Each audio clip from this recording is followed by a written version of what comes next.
On the day I was tortured to death in the cold storage by a gang of thugs, he was busy photographing an $8 million custom-made jewelry set for a famous actress.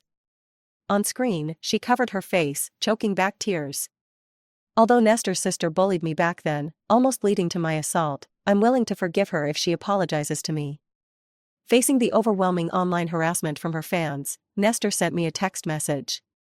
"When you're ready to kneel and publicly apologize to Coral, I'll let you out of the cold storage." But he never got my reply. Instead, he received a call from the police, asking him to come identify a body. He finally learned that I had never bullied his so-called perfect angel. It was all her scheme. "Be gentle, will you?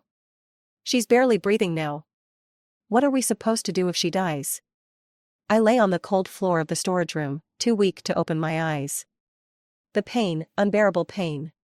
My entire body ached, not a single part spared. The thugs splashed me with a bucket of icy water. Seeing no response from me, they started to panic. After all, she's the daughter of that once prominent family.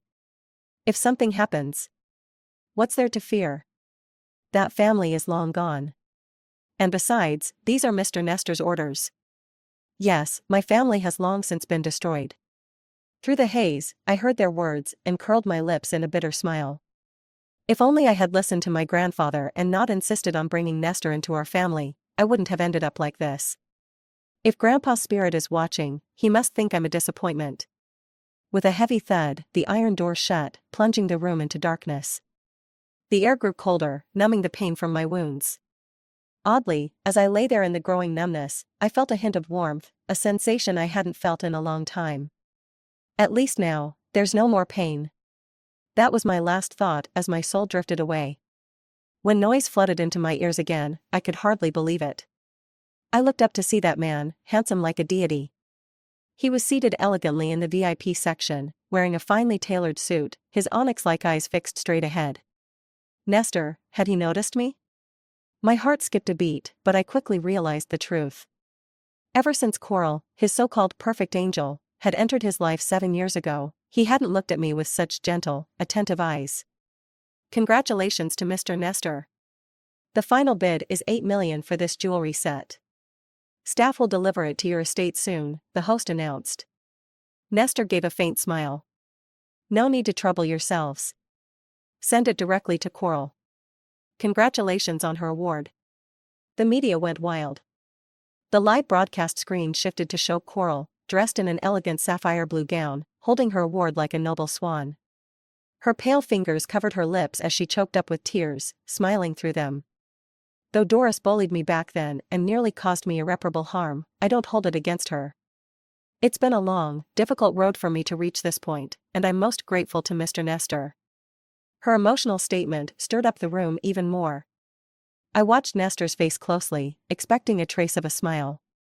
But he just stared at Coral's face on the screen, lost in thought. One daring reporter raised a microphone. "Mr. Nestor, Doris, who allegedly bullied the best actress, is also your sister. Do you have any comment?" Hearing my name, Nestor's gaze darkened briefly. "Nothing to say." He rose, coolly. "I stopped recognizing Doris as my sister long ago." When the reporter tried to press further, Nestor politely declined and made his way to the balcony alone. He lit a cigarette and pulled out his phone, opening our last conversation. The last message was from 2 days ago, the message I had managed to send him just before the thugs took me. "Brother, please help me." At that moment, I had still clung to a glimmer of hope for Nestor. With his power, it should have been easy for him to rescue me from a few petty criminals. As the thugs restrained me in the cold storage, I thrashed, screaming, "Do you know who I am? I'm Nestor's sister. If you lay a hand on me, my brother will flay you alive." One of them slapped my face with a mocking laugh. "Wow, she's a feisty one, huh? You really think Mr. Nestor cares about you? He's got Coral now. Coral is the real lady of high society. To tell you the truth, if it weren't for Mr. Nestor's orders, we wouldn't have bothered with you. This is just karma, serving you a taste of your own medicine." Stunned, I stared, blinking until one of them shoved his phone in my face. I saw that familiar avatar and read his message. "Nestor, make sure it's done cleanly. I don't want to see her ever again." The thugs roared with laughter. It felt like a punch to the gut. My head buzzed as hot tears streamed down my cheeks. Then, in shock, I let my arms fall limply, ceasing all resistance. No matter how they tortured me, I didn't make a sound. Nestor, when it comes to ruthlessness, I can't compete with you. You've won. I watched dispassionately as my soul hovered nearby, observing Nestor, lost in his own thoughts. After a while, he frowned, typing out a message. Doris, have you realized your mistake? Of course, there was no reply. I was already dead. How could I respond to him instantly, like I used to? Nestor waited for a long time, staring at the empty message box, seeing no reply or even the typing indicator. His expression darkened. Fine, still being stubborn, are you? Whenever you're ready to kneel publicly and apologize to Coral, that's when I'll let you out. Let me out? Let a corpse out, maybe? I smiled bitterly and looked down at my transparent chest. Good. Without a heart, there's no more pain. The night grew darker. Nestor drove to the airport to pick up Coral. She was still wearing the dress from the award ceremony, the pink diamond necklace worth $8 million shining around her neck, adding an air of refined elegance. Has my sister replied to your message? Coral asked cautiously, watching Nestor's expression. No, Nestor said, steering calmly, his face indifferent. Why does it matter? Those people will handle her well. She'll learn her lesson. Where he couldn't see, Coral's fingers clenched tightly. She knew it, despite his harsh words, Nestor could never truly let Doris die. If she hadn't staged that setup, making him believe Doris had bullied her, he'd have kept on indulging Doris. Nestor, noticing Coral's prolonged silence, rubbed his temples wearily. Coral, don't worry. I've already told Doris to publicly kneel and apologize to you. She has nothing left. From now on, I'll keep her in line and make sure she doesn't hurt you again. All right? Coral's sharp nails dug into her palm. After a moment, she forced a gentle smile. All right, thank you, brother. I let out a scornful laugh. Coral is my half-sister. When I was 17, my father's mistress brought her into our home. My mother, already struggling with depression, couldn't bear it and soon passed away. That day, I lost both my beloved mother and the father I once respected. I hated Coral and her mother, so I was always cold and hostile to them. Coral tried to get close to me, offering me butter cookies she'd baked or pressing my dresses for me. But I never appreciated it. I'd stomp on her cookies in front of her and cut her pressed dresses to shreds, throwing them in the trash. After that, Coral didn't dare approach me again. I enjoyed the peace. Until one day, I accidentally saw Coral crying in Nestor's arms, looking as pitiful as a flower in the rain. Brother, my sister doesn't like me. She's always targeting me. I'm afraid I'll end up dead in this house someday. Nestor patted her back gently, comforting her in the same soft voice he once used with me. Don't worry, Coral.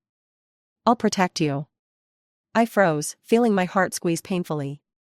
Nestor knew what kind of person I was. I was the one who would help an elderly beggar or guide a lost child. I was the one who insisted on taking him in, even when he was a scruffy, silent orphan. Yet he so easily believed the lie that I'd harm Coral. Since Coral was young, she always had the talent to be an actress. Her acting was impressive. One moment, she would be in the classroom, showing a shy, innocent smile to her classmates. The next, she would slash her own face with a knife without hesitation. Guess who they'll believe, me or you? She shoved the utility knife into my hand and ran out of the bathroom with her face covered in blood, crying, and her screams drew everyone's attention. That time, I was locked in a dark room by my furious father for 3 whole days, without food.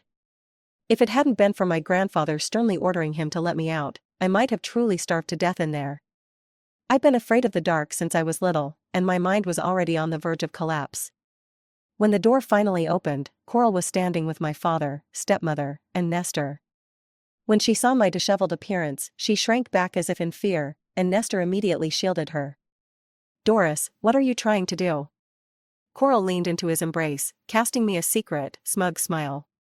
She looked as noble as the moon in the sky, while I was like a mad dog, too lowly even to touch the crescent in his heart. Even those I was once closest to guarded themselves against me, wary that I might bite the moon of their heart. I'll admit it, I was insanely jealous and furious. So, in front of them all, I shoved Coral down the stairs. That day, Coral broke her leg and had to stay in bed for 3 months. Outside her hospital room, my father slapped me twice across the face. Nestor's eyes grew dark as he looked at the frail Coral lying in bed. "Doris, go apologize to Coral." With my cheeks swollen and red, I stubbornly glared at him.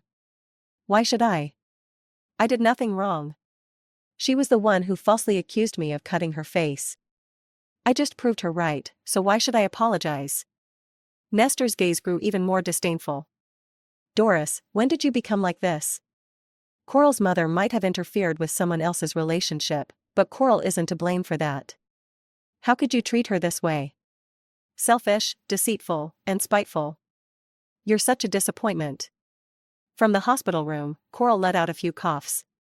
Nestor rushed inside immediately, leaving me standing alone, staring blankly after him. Before Coral arrived, Nestor had always been the perfect adoptive brother. When I cried over my mother, he would gently wipe my tears and hand me a piece of candy. He would get into fights with bullies on my behalf, returning with bruises, but never backing down. He would hold my hand all night when I woke from nightmares. "Don't be afraid. I'll always be here with you." But now, why had he become Coral's brother? I could only watch as he took her shopping, picked her up from school, and did everything with her that he once did with me. I knew Coral didn't have a shred of genuine feeling for him. She was just doing everything she could to hurt me, to take away everyone who mattered to me. My mother, my father, and even Nestor. She had even tried to win over my grandfather, but he never bought into her act, which infuriated her. Later, on a trip, my father and stepmother were in a car accident and tragically passed away. The blow was too much for my grandfather, and he fell gravely ill. On his deathbed, he left a will. 90% of his assets were to go to me. The remaining 10% was to be split between Nestor and Coral. Their pretenses finally crumbled. My father had always been the typical spoiled playboy, drinking and indulging in every vice. My grandfather would shake his head, saying that if the family business were left to him, he'd squander it away in no time. So, he had long ago decided to leave his fortune to me and planned to find me a trustworthy, capable, and honorable childhood husband to groom alongside me. Out of the many children in the orphanage, he hadn't initially considered Nestor.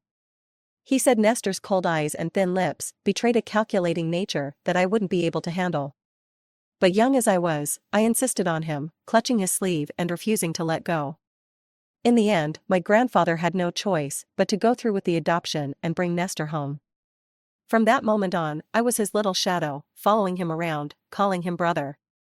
Besides my grandfather, he was the person I trusted most. Nestor was ambitious, I'd always known and supported that. But he was also the one who worked with Coral to set me up, leading me into a trap. After we got married, his usual coldness vanished, and he treated me like the ideal husband, showing me warmth and care. And I, foolishly, thought he'd changed his heart, and I felt secretly delighted. One night after we were intimate, he held me in his arms, stroking my hair gently. "Doris, I want us to have a child. Why don't you stay home and prepare for pregnancy, and leave the company affairs to me?" Blushing, I nodded. I'd always obeyed Nestor without question.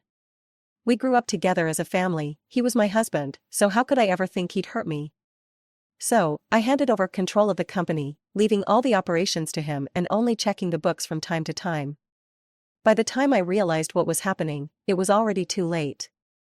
Just as I was dreaming about our future child, poring over name dictionaries, wondering if they would look more like me or Nestor, I discovered that he'd falsified the accounts and secretly started his own company with Coral, swallowing up my grandfather's legacy.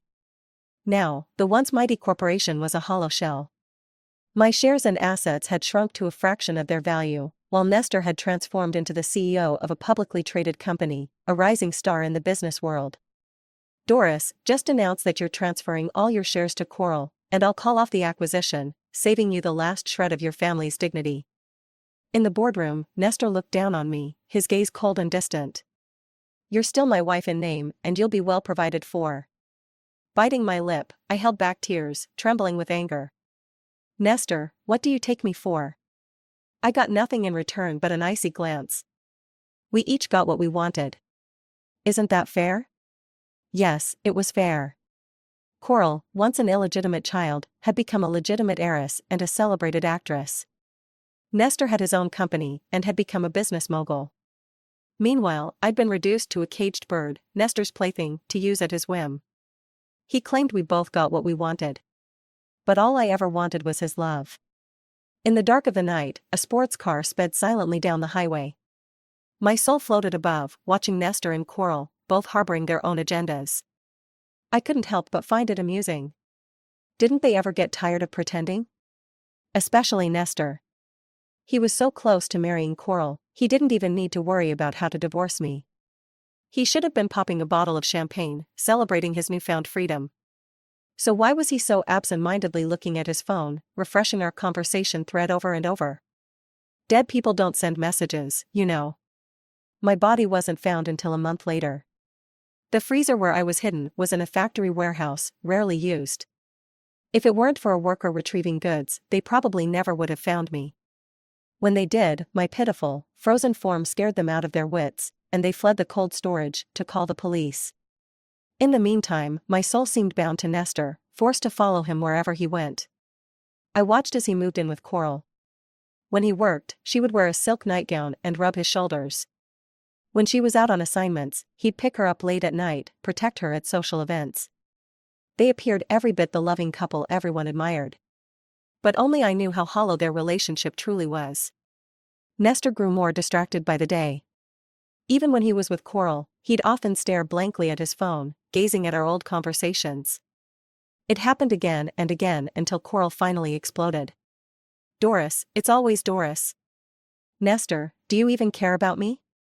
You're with me now, so why are you still so hung up on her?" Nestor frowned, putting his phone away. "Stop being ridiculous. I just want her to step forward and apologize. That would be the quickest way to calm the media storm." During the awards ceremony, Coral publicly sobbed and accused me of bullying her, sparking intense debate among netizens. The fanbase of an actress is no joke, they're fierce. They managed to dig up my personal details, my home address, and even the schools I attended. Some extreme fans even staked out near my rental apartment, but after 3 fruitless days and nights, they left, frustrated. Yet, as more information surfaced, people started to question things. An adoption agreement from the orphanage, charity donation records, and volunteer teaching certificates in remote areas. All these pieces of evidence silently suggested that I wasn't the ruthless, heartless villainous Coral painted me to be. Besides, how could a spoiled heiress who supposedly abuses her power be living in a $70 a month rental? People began to doubt Coral's story. Coral panicked, struggling to maintain her composure. She dug her nails into her palms until they drew blood, finally putting on a look of teary-eyed vulnerability. "It's fine. I don't mind," she said, forcing a tremulous smile. "I'll just have the PR team manage the comments. Nestor, I'm just so scared." Nestor sighed, pulling her into his arms. "Coral, I won't leave you." After calming Coral down to sleep, Nestor hesitated for a long time in his study, before finally dialing my number. He was prepared to question me after nearly a month without contact. But all he got in response was a series of busy signals. Pausing, Nestor found another number in his contact list. "I'm sorry, the number you dialed is not in service." He coldly threw his phone down. I watched quietly, almost laughing out loud. Those thugs had been involved in a murder. Though they were under Nestor's powerful protection, they had fled in fear long ago. He had once told me he never wanted to see me again. Now, what's this? Regret? After a dazed moment, Nestor picked up his phone, called his assistant, his hand shaking slightly. "The warehouse in the outskirts, yes, go check if anything's happened there." That's when I sensed something was off. Did Nestor not know that I was already dead? His assistant soon reported back. "There's nothing unusual. Only one warehouse was cordoned off recently, and I heard there was a criminal case a few days ago. It's still under investigation." Nestor's assistant sounded puzzled, clearly not understanding why the boss would send him to check some rundown warehouses in the middle of the night. "A criminal case?" Nestor's face contorted, and his voice rose abruptly. Just as he was about to ask more, the bedroom door suddenly opened, and Coral came out, rubbing her eyes. "Nestor, why aren't you asleep yet?" "It's nothing. Nestor quickly ended the call. Coral clung to him playfully, insisting he come back to bed with her. Distracted, Nestor reluctantly lay down beside her.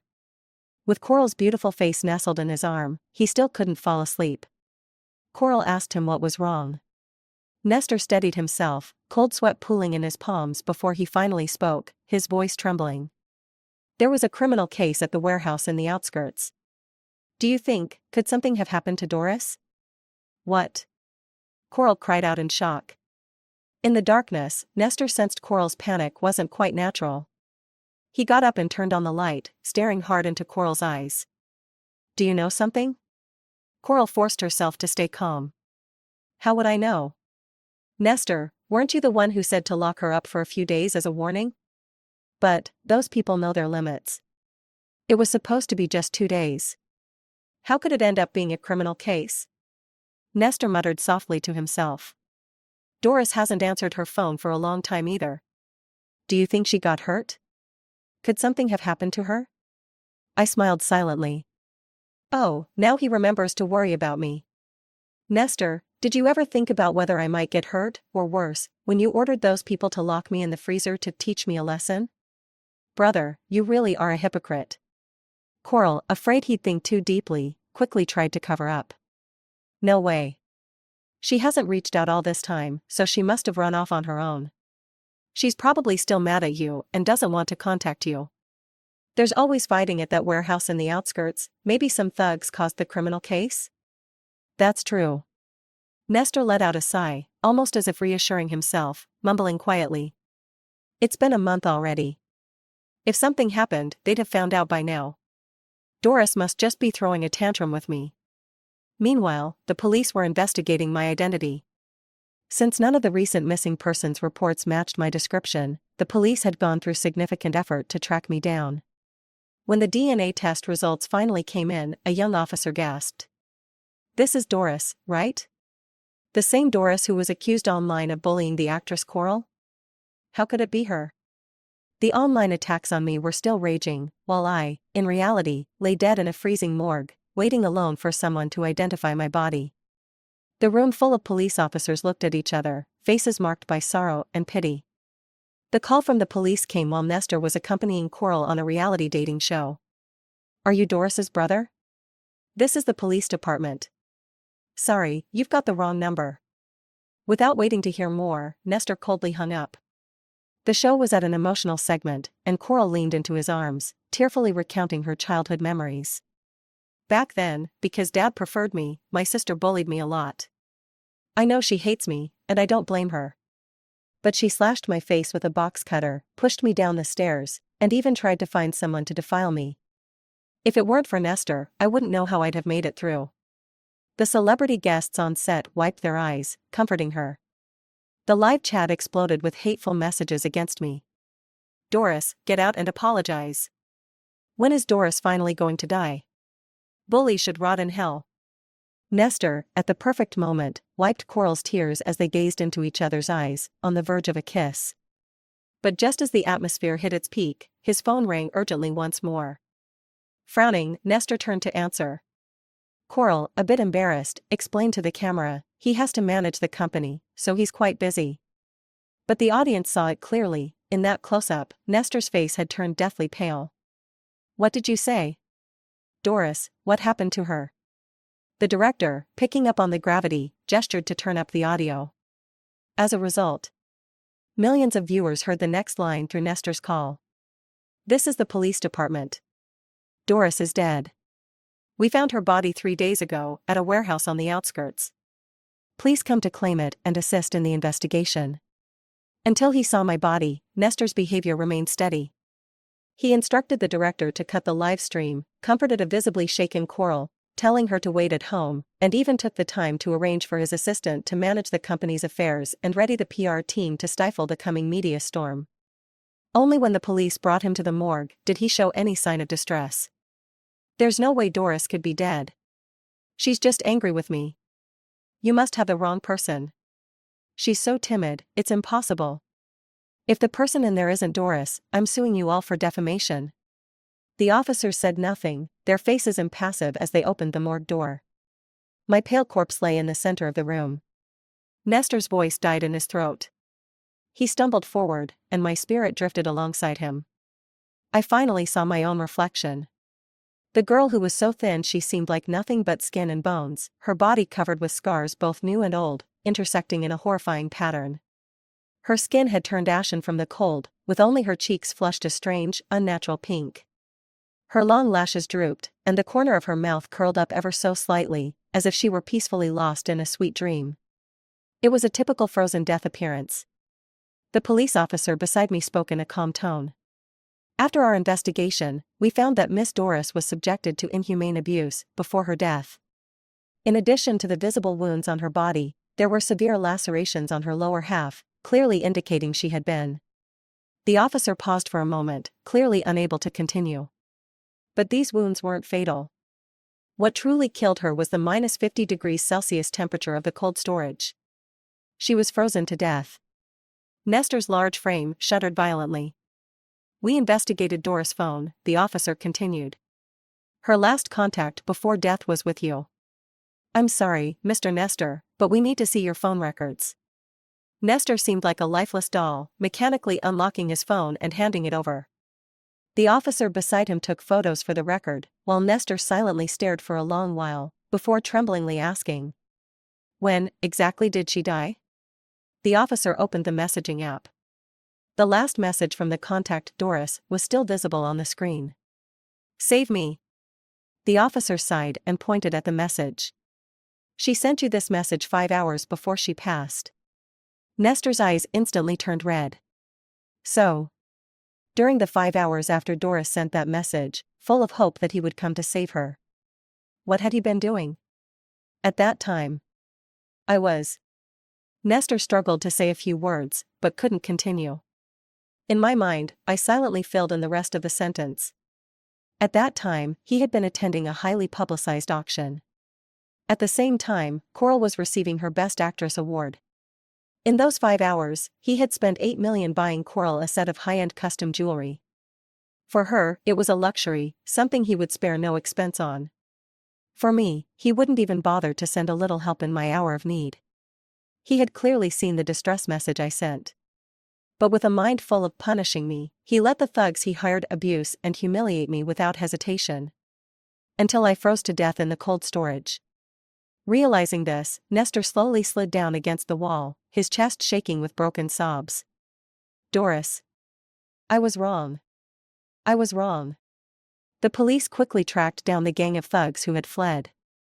The leader, upon hearing that he was facing a death sentence, was terrified and hastily revealed the mastermind behind it. It was Mr. Nestor. He made me do it. Otherwise, how would I have the guts to go after his sister?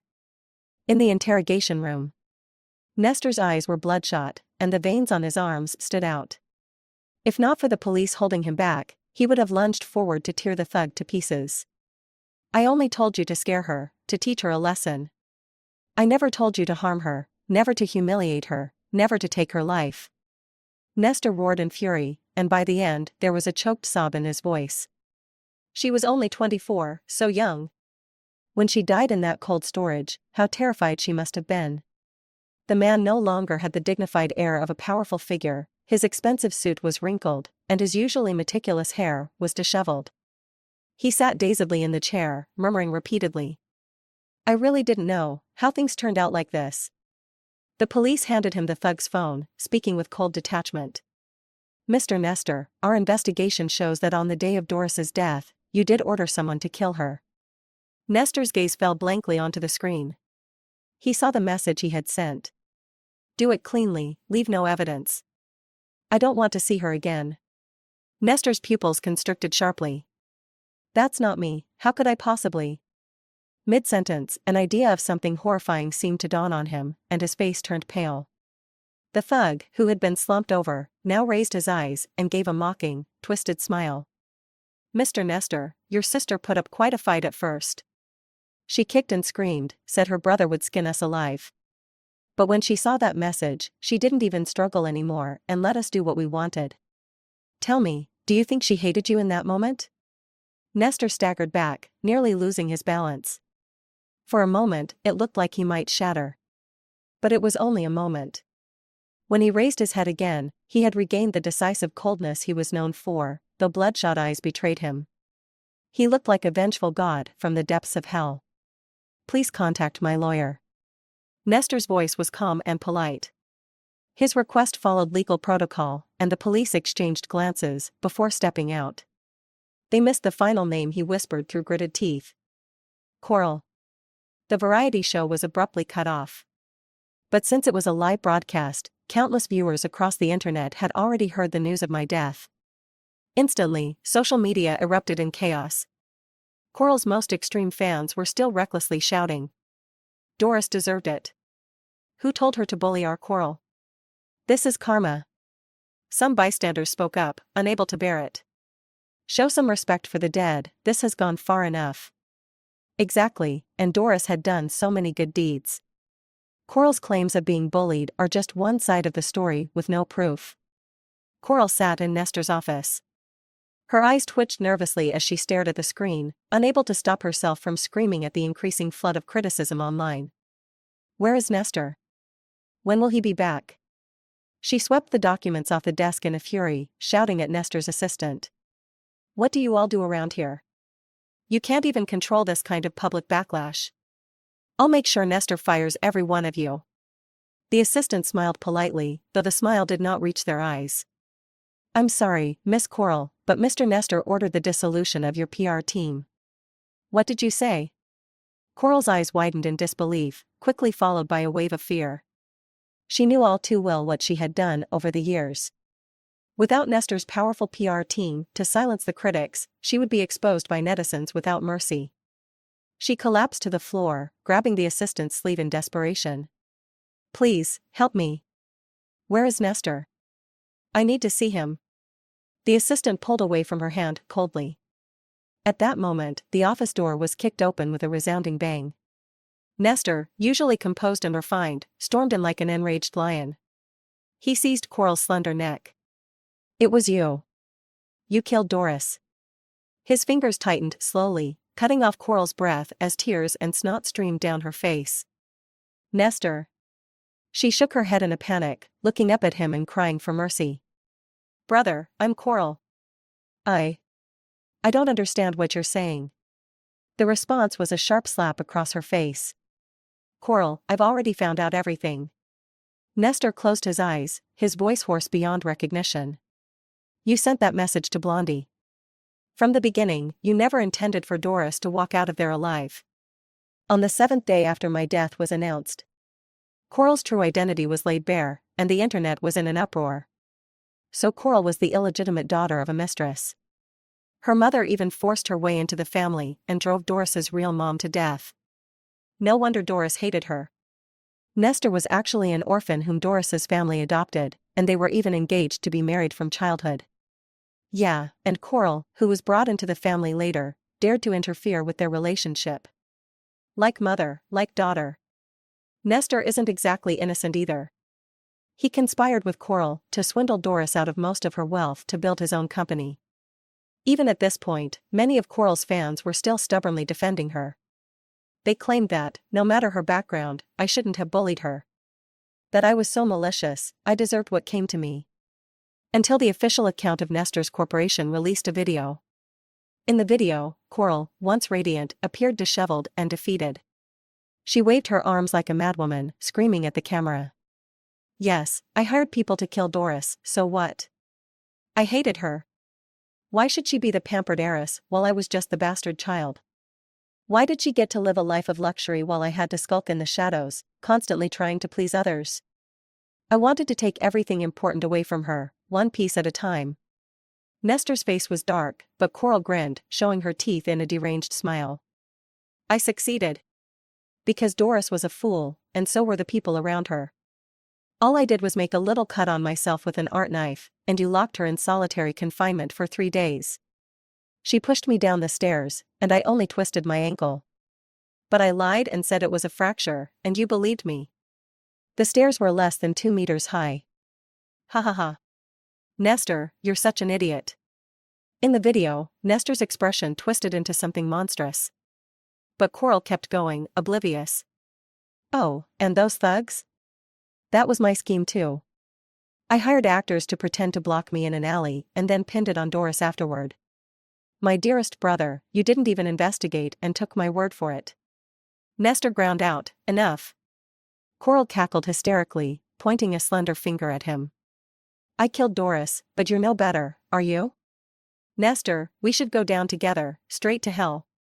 The video cut off as Coral lunged at the camera. The online uproar fell silent.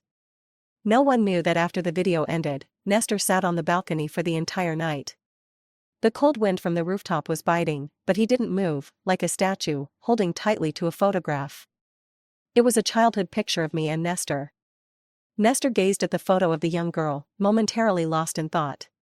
6-year-old Doris clung to his arm, her bright smile revealing 2 dimples as she looked up at him, eyes full of joy. His trembling fingers lightly touched my face in the photo, only to draw back as if burned. In a daze, he muttered under his breath. Doris. So, we were once this close. I silently stared at the photograph, feeling a complicated wave of emotions. In truth, Nestor and I had taken many photos together from when we were 6 until I turned 17. Abandoned at the entrance of an orphanage as a child, he never knew his birthday. When I brought him home, my grandfather decided we would share the same birthday. Every year, we would take a picture together and add it to the album. Back then, Nestor was an attentive older brother. I still remember the first time I saw you at the orphanage. You wore a pink dress and stepped down from the nanny's car, surrounded by people. Nestor stared at the young girl in the photo, as if trapped in a memory from long ago. You looked like a little princess. But I was the least favored child in the orphanage. Grandfather held your hand and announced in front of everyone that you would pick one child to be your older brother. All the kids were thrilled. They all scrambled to catch your attention, except for me, standing alone in the corner. As he spoke, Nestor let out a bitter laugh. I was the dirt underfoot, and you were the pure, untouchable moon in the sky. How could I ever hope you would choose me? But Doris. Out of everyone, you picked me. My eyes felt hot, and I silently echoed the thought in my heart. Yes, out of everyone, I chose you. Nestor, what did you promise grandfather back then? Nestor remained lost in thought for 3 full minutes. Finally, he spoke in a hoarse voice. When your soft little hand grabbed mine, my heart almost leapt out of my chest. I swore to grandfather that I would cherish you forever, protect you for a lifetime. Be your brother, be your love. I'm sorry, Doris. I broke my promise.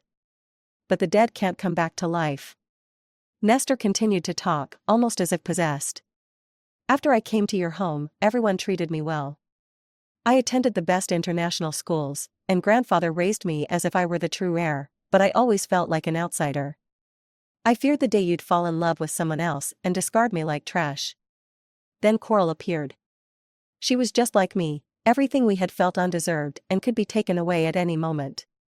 The day she wept in my arms, I lost my mind and believed every word she said.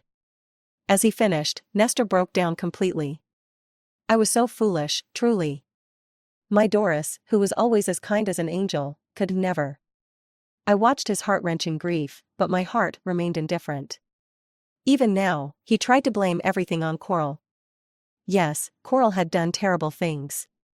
She cut her own face and accused me, pretended I pushed her down the stairs leading to severe injuries, and falsely claimed I hired thugs to assault her.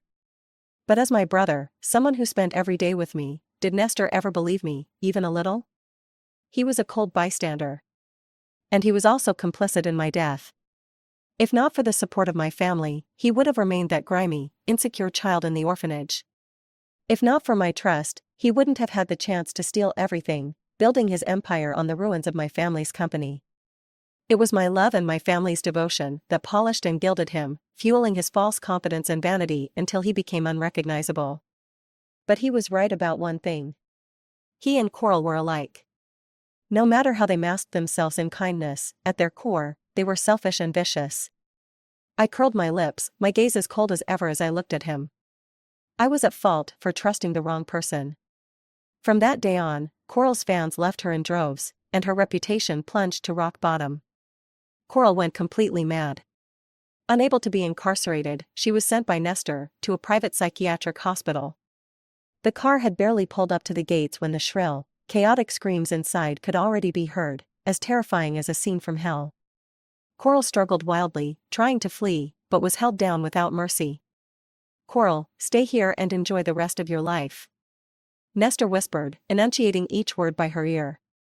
Coral shuddered in terror and fainted. Only then did Nestor, with disdain, release her hand and order his people. "Take her inside." The car drove off once more. This time, its destination was the funeral home. My body lay amidst a bed of crimson rose petals, like a sleeping beauty. He stood silently by the coffin, then bent down to kiss my cold fingertips. Suddenly, there was a commotion at the door. A group of uniformed police officers surged in. Nestor ignored them, gazing longingly at my face, pressing a final kiss to my forehead. Only after that did he rise, unhurried. In a perfectly tailored suit, looking as striking as ever, he could have been at an elite gala. He let the officers handcuff him without resistance. "Nestor, you're under arrest for murder. Please come with us." I watched it all coldly, my heart utterly unmoved. Until just before he stepped into the police car. Nestor turned abruptly, his gaze heavy, fixed on me as if he could truly see me. Did he see me? A chill ran down my spine. Nestor stared at me, lips curving into a gentle smile as he mouthed soundlessly, "Doris, wait for me. When I've atoned for everything, I'll come find you." Nestor was sentenced to 13 years in prison.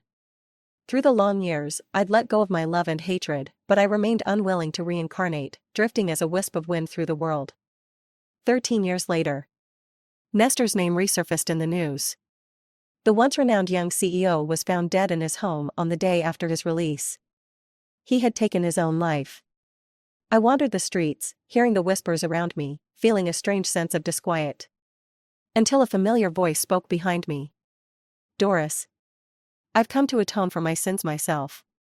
The end.